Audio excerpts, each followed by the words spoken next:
Ishavoy, Minecraft merida spam ham bo'ldi. U birinchi bo'lib nima qilish kerakligini juda yaxshi biladi. U birinchi navbatda daraxtlarni chopishga kirishib ketdi. U daraxtlardan o'ziga kerakli narsalarni yasashligini bilar edi. Va u crafting tabledan ham qanday foydalanishni juda ham yaxshi bilar edi. Chunki u Minecraftni 1 yildan beri o'ynaydi.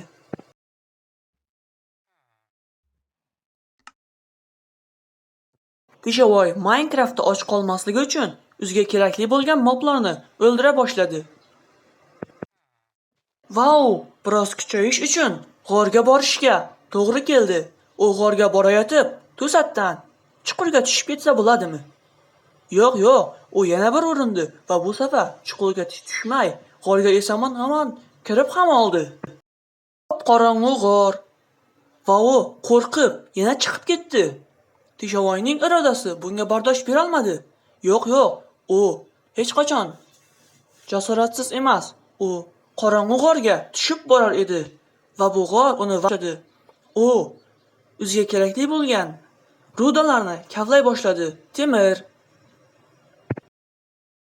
ko'mir kabi rudalarni u qanday foydalanishni juda yaxshi bilar edi.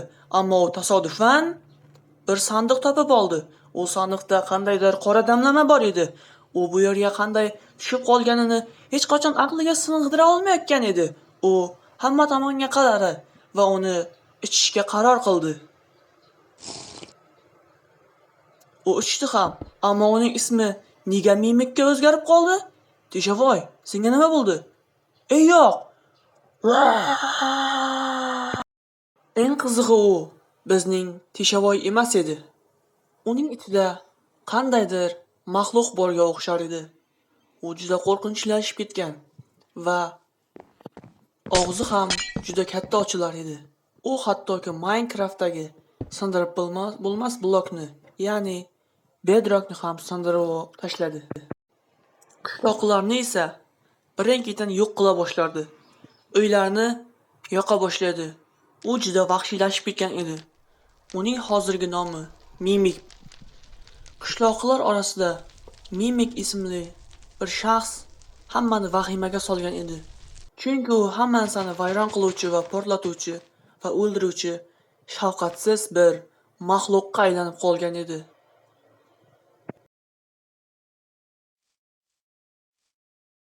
U hatto qishloqlarning uyini ham portlatib tashladi.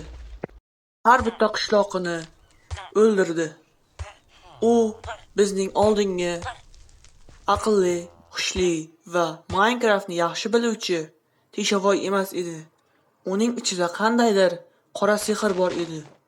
U o'sha damlamani deb shunday ahvolga kelib qoldi. Tishavoy hikoyasi. Uni xalq orasida allaqachon Mimik deb tanilgan edi. Bugungi aytmoqchi bo'lgan hikoyamiz Tishavoy haqida edi. Bu Mimikka aylanib qolishi haqida. Mimik hozir ham Minecraftda bormi? Buni hech kim bilmaydi. Minecraftga kirdingizmi? Doim e'tiborli bo'ling.